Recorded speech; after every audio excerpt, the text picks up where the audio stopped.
कहते हैं कि भगवान भी उसी की मदद करता है जो खुद की मदद करता है। ये कहानी है एक ऐसे ही शख्स अमर की, जिसने अपनी मेहनत और लगन से अपनी किस्मत बदल डाली। अमर पेशे से एक बढ़ई था। वो लकड़ी के दरवाजे, कुर्सियां और मेज बनाकर बेचता था और उससे जो पैसे उसे मिलते उससे वो अपने परिवार का पेट पालता था। फिर एक दिन, भैया 4 दरवाजों की चौखट बनवानी है। जी बिल्कुल बन जाएगी जी। कितने पैसे लोगे? पैसे तो तभी बता पाऊंगा जब चौखट का नाप लूंगा, और आप पहले ये बताएंगे कि किस लकड़ी की चौखटें बनवानी है आपको। अच्छा तो ठीक है, आप मेरे साथ मेरे घर चलो फिर। जी मैंने देख लिया, अब 15,000 में हो जाएगा सब। अरे बाप रे, ये तो बहुत महंगा है भाई। जी क्या करें, लकड़ी ही बहुत महंगी हो गई है। अच्छा तब तो रहने दो भाई, लकड़ी इतनी महंगी है तो मैं लोहे की ही चौखटें बनवा लूंगा, दीमक लगने की भी टेंशन खत्म। ग्राहक ने काम कराने से मना कर दिया था। अमर के साथ अक्सर ऐसा ही होता था। लोग अब प्लास्टिक और लोहे का सामान ज्यादा पसंद करने लगे थे। कुछ दिन बाद तो हालत ये हो गई कि अमर सारा दिन दुकान पर बैठा रहता, पर कमाई कुछ नहीं हो पा रही थी।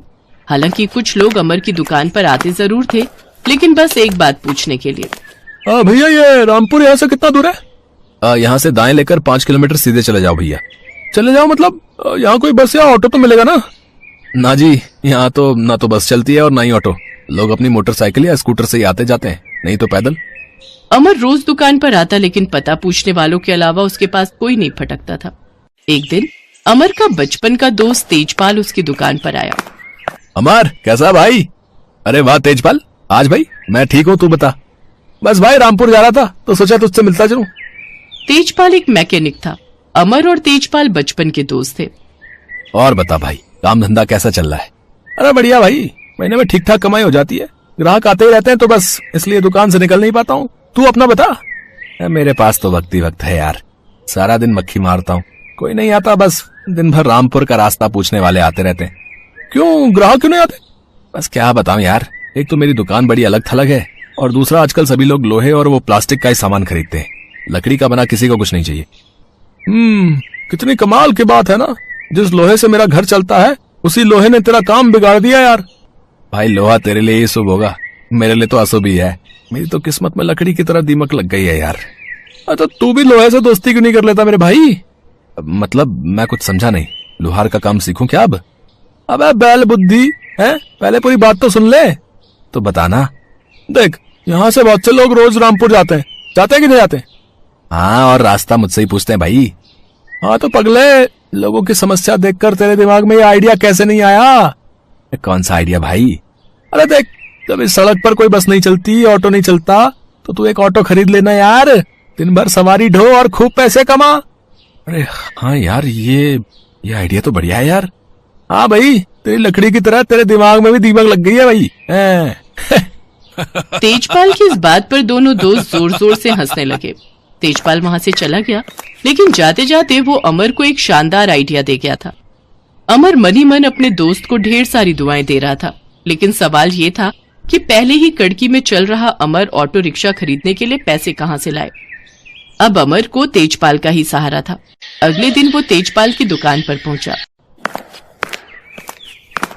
अरे अमर तू आजा भाई, क्या हुआ, सब ठीक है? हाँ यार सब ठीक। कल तूने जो आइडिया दिया था ना यार, कसम से कमाल का आइडिया यार वो। पर एक दिक्कत है यार भाई, तेरी थोड़ी मदद चाहिए। हाँ बोलना। यार तुझे तो पता ही है मेरी हालत क्या चल रही है। मेरे पास ऑटो खरीदने के लिए पैसे बिल्कुल नहीं है यार। तो तू क्या कुछ? भाई मैं बहुत शर्मिंदा हूँ यार। दरअसल मैंने पिछले महीने ही एक प्लॉट खरीदा है, तो सारी बचत के पैसे वहां लगा दिए। फिलहाल तो बस महीने के खर्च लायक ही पैसे हैं मेरे पास भाई। ओहो कोई बात नहीं भाई, मैं कुछ और जुगाड़ करता हूँ। अमर वहां से मायूस होकर जाने लगा। तेजपाल को भी बुरा लग रहा था कि वो अमर की कोई मदद नहीं कर पा रहा था, लेकिन तभी तेजपाल को एक और आइडिया आया। ओए अमर, एक मिनट रुक, सुन जरा, सुन तो। हाँ भाई बता। भाई तेज दिमाग तेजपाल को एक और आइडिया आया यार। तेरे पिताजी के पास एक स्कूटर था ना, अरे वो कहाँ है अभी? अरे वो तो घर पे ही खड़ा है यार, एकदम कबाड़ हो गया है। अबे मैं हूं ना भाई, तू बस उसका इंजन खोल कर लिया, और फिर हम किसी लोहार की मदद से एक जुगाड़ वाली गाड़ी बनाएंगे जिसमें उस स्कूटर का इंजन लगाएंगे। तेजपाल ने अमर को एक बार फिर कमाल का आइडिया दिया था, लेकिन दिक्कत ये थी कि लोहार से जुगाड़ गाड़ी बनवाने के लिए भी काफी पैसे चाहिए थे। जो अमर के पास थे नहीं। वो अपनी दुकान पर बैठा इसी सवाल का जवाब खोज ही रहा था और इस बार अमर के मन में एक आइडिया आया। अगर लोहे का ऑटो नहीं बन सकता तो क्या हुआ, मेरे पास लकड़ी है, वो भी ढेर सारी। हाँ, मैं लकड़ी का ऑटो बनाऊंगा। अमर ने फौरन आरी और हथौड़ा उठाया और उसी वक्त लकड़ी से ऑटो बनाने में लग गया। कई दिन बीत गए। अमर को ऐसी धुन चढ़ी कि वो दिन रात बस लकड़ी का ऑटो बनाने में जुट गया और फिर कड़ी मेहनत और लगन के बाद आखिरकार उसका लकड़ी का शानदार ऑटो रिक्शा तैयार हो ही गया। ओ भाई यार, क्या शानदार चीज बनाई यार भाई, तूने मान गया यार भाई, बहुत बढ़िया यार, बहुत ही मजबूत लग रहा है यार ये तो। और चल यार, अब इसे मुझे सौंप दे भाई, आगे का काम मेरा भाई। अमर ने अपना काम कर दिया था और अब तेजपाल को उस लकड़ी के ऑटो में इंजन और बाकी का जरूरी सामान फिट करना था। कुछ ही दिनों में ये काम भी हो गया। ले भाई, तेरा ऑटो तैयार है, चल आजा, स्टार्ट करके देख। दोनों दोस्तों ने मिलकर कमाल कर दिखाया था। लकड़ी का ऑटो न सिर्फ बनकर तैयार था बल्कि पूरी रफ्तार से दौड़ भी रहा था। अगले ही दिन से अमर ने रामपुर के लिए ऑटो चलाना शुरू कर दिया। हर कोई जब लकड़ी का ऑटो देखता तो उसकी खूब तारीफ करता और उस ऑटो के साथ तस्वीर खिंचवाता। पहले ही दिन से अमर की अच्छी खासी कमाई होने लगी। धीरे धीरे सोशल मीडिया पर उसका खास लकड़ी का ऑटो वायरल हो गया और फिर एक दिन, ये लकड़ी का ऑटो आपका है क्या? हाँ जी, हमारा है, बताइए। मैं दिल्ली से आया हूँ। दिल्ली में मैं एक अम्यूजमेंट पार्क में मैनेजर हूँ। मैंने सोशल मीडिया पर आपका ये लकड़ी का ऑटो देखा था। मैं इसे खरीदना चाहता हूँ ताकि हमारे पार्क में आने वाले लोग भी इसे देख सकें और इसकी सवारी का मजा ले सकें। आप जो भी कीमत बोलेंगे मैं देने को तैयार हूँ इस खास ऑटो के बदले। अच्छा, अगर ऐसी बात है तो फिर 5 लाख? हाँ, इतने तो मिलने ही चाहिए इस ऑटो के भाई, बड़ी मेहनत लगी है इसे बनाने में। जरूर, क्यों नहीं, रुकिए, मैं अभी आपको 5 लाख का चेक काट कर देता हूँ। मैनेजर ने 5 लाख रुपए का चेक काटकर अमर को थमा दिया और ये देखकर अमर और तेजपाल हैरान रह गए। तेजपाल ने तो 5 लाख की बात बस ऐसे ही कह दी थी, लेकिन वो आदमी जब 5 लाख देने को तैयार हो गया तो उन दोनों को हैरानी भी हुई और खुशी भी। उनकी मेहनत की बहुत अच्छी कीमत उन्हें मिल रही थी। सौदा तय हो गया और अमर का लकड़ी का ऑटो अब दिल्ली जाने के लिए तैयार था। और फिर सुनिए, अगर आप ऐसे 2-3 ऑटो और बना दे तो हम वो भी खरीद लेंगे। इनकी दिल्ली में काफी डिमांड है। उस मैनेजर की बात सुनकर तेजपाल और अमर की आंखों में चमक आ गई। वो समझ चुके थे कि अब आगे उन्हें क्या करना है। कमाई बढ़िया तो पहले ही हो चुकी थी, लेकिन अब सपनों को सच कर दिखाने का वक्त था। बबलू एक गरीब बच्चा था। उसके माता पिता दोनों मजदूर थे और रोजाना की मजदूरी करके ही उनका घर चलता था। बबलू जब अपने दोस्तों को बढ़िया बढ़िया खाते पीते और मजे करते देखता तो वो बहुत दुखी होता। ये देख बबलू, मेरे बापू मेरे लिए आइसक्रीम लाए हैं। मेरे चाचा ने शहर से हमारे लिए नया फ्रिज भेजा। इसमें हम ठंडा पानी, आइसक्रीम, ठंडी ठंडी चीजें सबके मजे ले सकते हैं। अच्छा राजू, क्या मैं एक बार तुम्हारे फ्रिज को हाथ लगा सकता हूँ? नहीं नहीं बबलू, तेरे हाथ लगाने से हमारा फ्रिज खराब हो जाएगा, फिर माँ बापू मुझे डांटेंगे। नहीं, अब तू जा, कहीं माँ बापू आ गए तो मेरी डांट पड़ेगी। बबलू उदास मन से घर आ जाता है। माँ बापू, मेरे सब दोस्तों के घर फ्रिज है, मुझे भी फ्रिज लेना है। बेटा, हम लोग बहुत गरीब हैं, हमारे पास तो गुजारे लायक ही पैसे हो पाते हैं। बबलू बेटा, तुम तो जानते हो तुम्हारी माँ और मैं मजदूरी करके बड़ी मुश्किल से पैसे जोड़ पाते हैं। फ्रिज तो बहुत महंगा आता है, वो खरीद कर देना हमारे लिए बहुत मुश्किल है।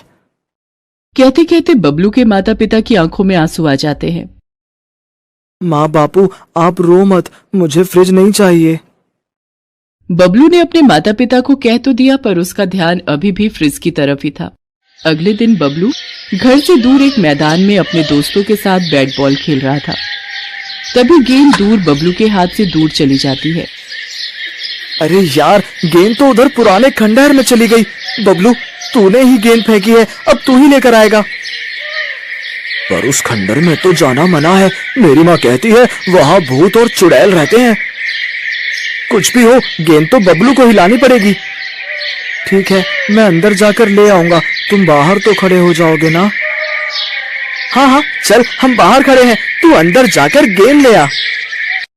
बबलू घबराते हुए खंडहर के अंदर जाता है, पर तभी उसे किसी की आवाज आती है। वो रही गेंद, जल्दी से उठा लाता हूँ। मुझे बचाओ। अरे ये आवाज कहाँ से आ रही है? अरे ये तो कोई पुराना फ्रिज दिखाई मुझे पड़ता है, बचाओ। पर इसमें से किसी की आवाज आ रही है। कोई बचाओ मुझे बाहर निकालो, कोई मेरी मदद करो। बबलू जल्दी बाहर आ, नहीं तो हम चले जाएंगे।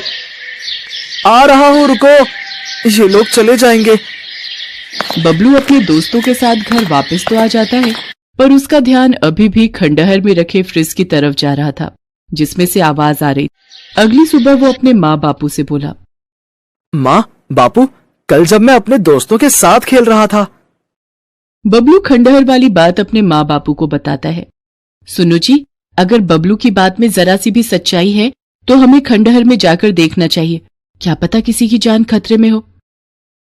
ठीक है भाग्यवान, अगर तुम कहती हो तो हम बबलू के साथ चलते हैं। चल बबलू बेटा। बबलू के माता पिता उसके साथ खंडहर में पहुंचते हैं। खंडहर में पहुंचकर वो देखते हैं वहां कोने में एक पुराना फ्रिज रखा है जो कि बाहर से बंद है। अचानक उन्हें भी वही आवाज फ्रिज में से सुनाई देने लगती है। कोई है, मुझे बचाओ, मैं यहाँ फंस गया हूँ, कोई मुझे बचाओ। अरे आवाज तो सचमुच इस फ्रिज के अंदर से ही आ रही है, पर यह फ्रिज तो बाहर से बंद है, अब इसे खोलें कैसे? बापू हम चाबी ढूंढते हैं, क्या पता इस फ्रिज में कोई चाबी लगी हुई हो तो यहाँ गिर गई हो। हाँ हो सकता है, चलो ढूंढते हैं। बबलू और उसके माता पिता चाबी को ढूंढते हैं। अचानक बबलू की नजर कूड़े के ढेर में पड़ी एक जंग लगी चाबी पर जाती है। बापू देखो, एक चाबी यहाँ गिरी हुई है, लगता है ये इस फ्रिज की ही चाबी है। हाँ लग तो यही रही है, रुको तुम पीछे हो जाओ, मैं फ्रिज को खोलता हूँ। कोई बचाओ मुझे, जल्दी बाहर निकालो। रुको भाई रुको, खोल रहा हूँ। बबलू के पिता ने जैसे ही फ्रिज को खोला, उसमें से धुआं बाहर आने लगा और धुएं में से एक विशाल जिन्न प्रकट हुआ। शुक्रिया मुझे बाहर निकालने के लिए, आज मैं आजाद हूँ। कितने समय बाद आज मैं इस फ्रिज से बाहर निकला हूँ। आप कौन है अंकल? मेरा नाम मस्त कलंदर है, मैं एक जिन हूँ बेटे। पर आप इस फ्रिज में कैसे कैद हुए? ये खंडहर पहले एक घर था, पर यहाँ के लोग इसे बेचकर चले गए और ये पुराना फ्रिज यहीं छोड़ गए। तब से इस जगह का नया मालिक यहाँ आया नहीं और हम जिन एकांत में सोना पसंद करते हैं। मैं आराम से इस फ्रिज में सोता रहा ताकि कोई परेशान ना करे, पर किसी ने इस फ्रिज को बाहर से बंद कर दिया और उसके बाद कोई यहाँ नहीं आया। तब से मैं यहाँ बंद था। मैं आवाज लगाता था पर लोगों को लगता था कि यहाँ कोई भूत प्रेत है, पर आज तुमने मेरी जान बचाई है, मुझे आजाद किया है। मांगो बदले में क्या मांगते हो? मैं यहां से जाने से पहले तुम्हें कुछ देना चाहता हूं। बेटा तुम सचमुच बहुत बहादुर हो, तुमने मेरी मदद की है। बोलो तुम्हारा किस चीज का मन है, वो चीज मैं तुम्हारे सामने हाजिर कर दूंगा। जिन अंकल, क्या आप ऐसा कर सकते हो कि ये फ्रिज नया हो जाए और मैं इसमें ठंडा ठंडा पानी पी लूं और आइसक्रीम भी खाऊं? बस इतनी सी बात, ये तो मेरे बाएं हाथ का खेल है। मैं इस फ्रिज को जादुई फ्रिज बना दूंगा। आज के बाद ये फ्रिज कभी खाली नहीं होगा। ये जादुई फ्रिज खाने पीने की चीजों से हमेशा भरा रहेगा। जिन्न हवा में अपना हाथ घुमाता है और पुराना फ्रिज एक बहुत ही चमकदार सुंदर जादुई फ्रिज में बदल जाता है। ये देखकर बबलू और उसके माता पिता बहुत खुश होते हैं। उसके बाद वो जिन्न वहां से गायब हो जाता है। बबलू अपने माता पिता के साथ उस जादुई फ्रिज को लेकर घर आ जाता है। जादुई फ्रिज तरह तरह की खाने पीने की चीजों से भर जाता है। फल, सब्जी, मिठाइयाँ, पीने के लिए ठंडा पानी, जूस, केक, पेस्ट्री, चॉकलेट और भी बहुत सारी खाने पीने की चीजें जो आज तक बबलू ने कभी नहीं देखी थी। बबलू ठंडा ठंडा पानी पीता है। बापू ये तो बहुत सारा सामान है और पानी भी देखो कितना ठंडा है। बापू क्यों ना हम एक दुकान खोल लें जहां पर आप इस फ्रिज में रखा सामान बेचकर अपनी कमाई भी कर सकते हो। हमारा बबलू कितना समझदार हो गया है। ये तो तूने बहुत समझदारी की बात कही बेटा। हम कल ही एक दुकान किराए पर ले लेते हैं और फिर इस सामान को बेचकर जो भी कमाई होगी हम उससे किराया भी दे पाएंगे। और साथ ही साथ तुम्हें पढ़ाई भी करनी है बबलू बेटा, जो तुम्हारे लिए बहुत जरूरी है। माँ तुम चिंता मत करो, अब मैं अपने जादुई फ्रिज में रखे फल, हरी सब्जियां खाकर और ठंडा दूध पीकर देखना कितने अच्छे नंबर से पास होकर दिखाऊंगा। बबलू की इस बात से उसके माता पिता दोनों मुस्कुरा देते हैं। अब तो बबलू के माता पिता ने अपनी एक दुकान खोली और मजदूरी का काम छोड़ दिया। वो दोनों मिलकर मेहनत करके दुकान चलाने लगे। साथ साथ उन्होंने और भी सामान खरीदकर बेचना शुरू कर दिया। उनका जादुई फ्रिज कभी भी खाली नहीं होता था। धीरे धीरे बबलू और उसके माता पिता